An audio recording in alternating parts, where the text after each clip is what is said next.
Et bonjour à tous, bienvenue pour le récap de l'étape numéro 17 du Tour de France. On est avec Douit. Et bonjour à tous.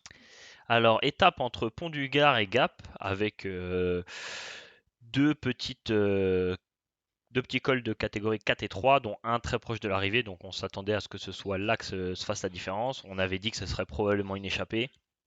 C'est une échappée qui allait au bout, avec la victoire de Matteo Trentin.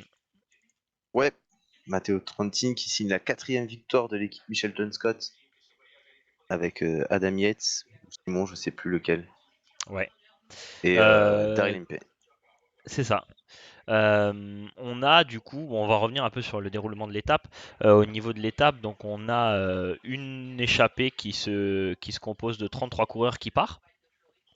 On a vu que les Direct Energy se sont fait un peu piéger, ils n'ont pas réussi à mettre de coureurs dedans. Ils ont essayé de rouler derrière l'échappée, mais malheureusement à 6 contre 33, ils ont jamais réussi à revenir.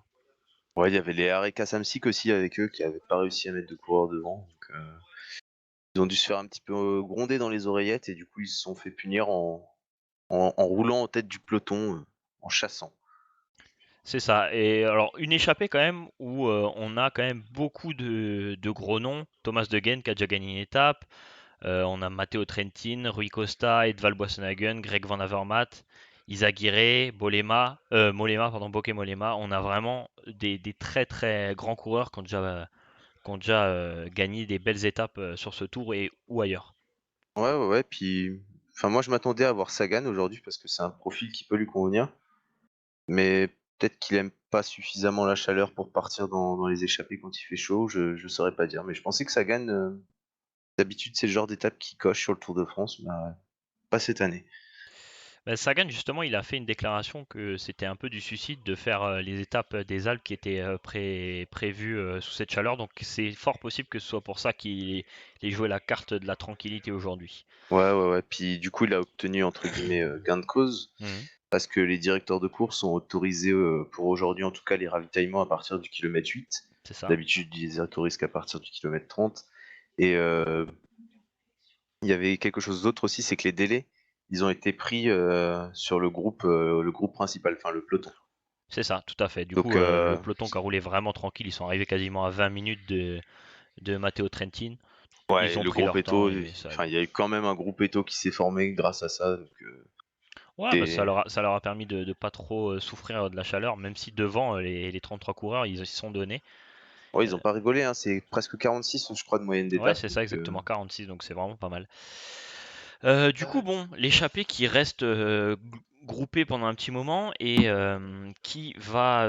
Donc, on a 11 coureurs qui vont s'échapper de cette échappée, ouais, euh, dans un dont, premier euh, temps, ouais. dont la plupart des favoris qu'on a cités tout à l'heure, Izagirre, Trentin, Van Avermaet. On a un Français, Pierre-Luc, pardon, Pierre-Luc Perrichon. Ouais, Perrichon, ouais, de Et chez du coup, il Cofidis. va pas se passer grand-chose jusqu'à l'attaque de Matteo Trentin dans le dernier col. Ouais, Et ouais, bah après, Matteo Trentin, du coup, qui va partir tout seul. Pierre-Luc Perrichon qui va essayer de le suivre, mais qui arrivera jamais à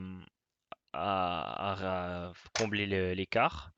Et puis bah, Matteo Trentin qui va aller s'envoler tout seul pour cette victoire d'étape.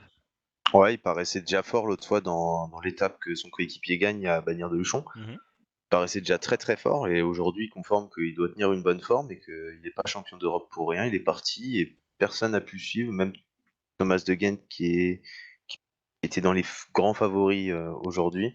Les Van Avermaet, personne n'a pu le suivre. Donc il est Après, De parti. Gendt, il s'est fait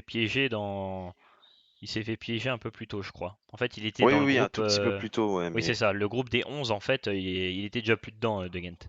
c'est ça, ouais, mais enfin, ils n'ont pas réussi à suivre ce Matteo Trentin très très en forme. C'est ça. On a vu après Ouais, vas-y, vas-y. On a vu après Casper Asgreen qui aurait lui peut-être pu parce qu'il n'a pas roulé de la journée en prétextant que son leader Julien Alaphilippe était maillot jaune et qu'on roule pas sur son leader. Il n'a pas roulé, mis un seul coup de pédale dans l'échappée. Après peut-être qu'il a pêché par jeunesse, il n'a pas suivi à temps Trentin, Mhm. mais il avait l'air assez frais quand il est sorti pour prendre la deuxième place. Clairement, clairement. Bah, de toute façon, on a vu que ce groupe-là, ils sont revenus sur Perrichon par la suite, donc c'est qu'il devait quand même être relativement solide. Sinon, derrière, au niveau du peloton, mis à part le petit passage où c'est Direct Energy qui a pris le rythme, c'est Quickstep qui a contrôlé. Alors, ils sont pas allés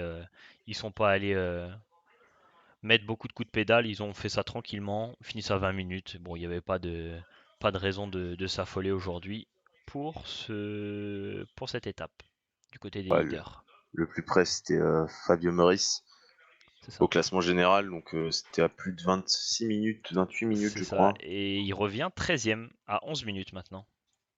Ouais, Sans après, homme. c'est Non, mais clairement, aucune. C'est une belle opération anecdotique. pour lui, mais il peut viser un top 10. Maintenant, il peut viser un top 10. À voir. À voir ce qui se passe dans les Alpes. On va faire un petit point sur le classement de l'étape. Du coup, Matteo Trentin devant Casper Asgreen, devant Greg Van Avermaet. Donc voilà. On a Bokeh Mollema derrière. Et Perrichon, comme j'ai dit, qui s'est un peu écroulé sur la fin et du coup qui finit à 50 secondes. Voilà, au niveau de tous les autres classements, il n'y a pas grand chose à souligner, que ce soit pour les sprinters, pour les grimpeurs, le maillot blanc, maillot jaune, rien n'a changé. Donc pas de souci de ce côté-là. On va passer à la preview de l'étape 18 du coup. Première étape dans les Alpes. Ouais, ouais, première étape dans les Alpes avec le Galivier et l'Isoire. Enfin, l'Isoire et le Galivier dans l'ordre où ils vont les franchir. Mhm. Avec des bonifications. Des bonifications En demain à haut du prendre en haut Galibier. du Galivier. Ouais. Alors, est-ce que tu vois une course où les leaders vont déjà s'activer tout de suite sur cette étape ou est-ce qu'ils vont un peu temporiser en espérant qu'il fasse moins chaud vendredi? Bah, il fera moins chaud vendredi. Vendredi pour Val Thorens, ils annoncent 15 degrés et de la pluie. Mhm. Non, pour Tignes, pardon. Tignes, ouais. Là, aujourd'hui, je pense que c'est pas une arrivée en altitude. Je pense pas qu'ils vont s'attaquer du coup. Tu crois qu'il y aura aucune Enfin, attaque? si, il y aura des attaques, mais je pense pas qu'il y aura des écarts. C'est ça que je veux dire. D'accord, ok. Parce qu'on a quand même deux cols d'or catégorie, un de première catégorie avant. La chaleur peut aussi venir créer des problèmes. On sait que bah, il y a des coureurs qui forcément sont pas très très à l'aise avec la chaleur et on n'est pas à l'abri d'un petit coup de mou de la part de n'importe qui, hein. Ouais, après, je vois un groupe à 7, 8 passer. Allez, on va dire une petite dizaine de coureurs passer en tête au sommet du Galivier. Ouais, Et après, je vois, enfin, si Julien Alaphilippe est toujours là, je le vois pourquoi pas faire la descente à fond. ouais. Parce que c'est un très très bon descendeur et aller chercher les bonifs et peut-être une quinzaine de secondes dans la descente. Je Et sais pas dans quel état sera la euh, descente avec la chaleur. Est-ce que le goudron aura fondu? Est-ce que ça va faire peur à d'autres, à certains de ses adversaires? Je sais pas du tout ça. Donc, ouais, ouais, je suis assez d'accord avec toi. C'est clairement une étape sur laquelle Alaphilippe, si il arrive à passer correctement l'école, où il pourrait essayer d'aller grappiller des secondes. Après, est-ce qu'il va vraiment donner beaucoup de force pour grappiller des secondes, sachant qu'il y a deux étapes vraiment hard qui arrivent juste après? bah, après, Ça se discute. Le Galivier est quand même pas un col hyper dur. C'est un col très long, très usant. Mais c'est que 5,1% de moyenne. Il y a que vraiment les 2 derniers kilomètres. Enfin, à partir de, il y a les 15 premiers kilomètres du col, c'est des pourcentages entre 0 et 4,9%. Et après seulement, il y a des gros pourcentages. Donc, D'accord. c'est Ok, ok. pas, c'est pas impossible qu'il passe en tête au sommet du Galibier, je pense.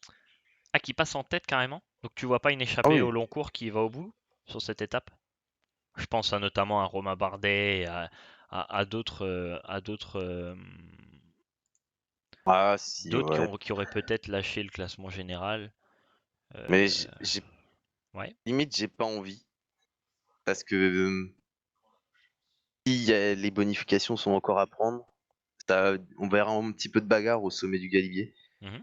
Alors que si elles sont plus à prendre, bon bah, je suis pas certain que ils vont s'écharper. Donc pour le spectacle, je préférerais qu'ils aient rattrapé l'échappée, mais après on verra bien demain. Voilà. On sait qu'il y a aussi Nibali qui a perdu beaucoup de temps exprès pour pouvoir essayer de gratter une étape.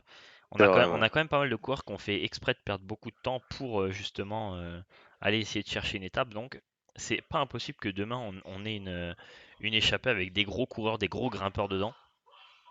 Voilà. Donc sinon, bah, je crois qu'on a fait à peu près le tour de cette étape.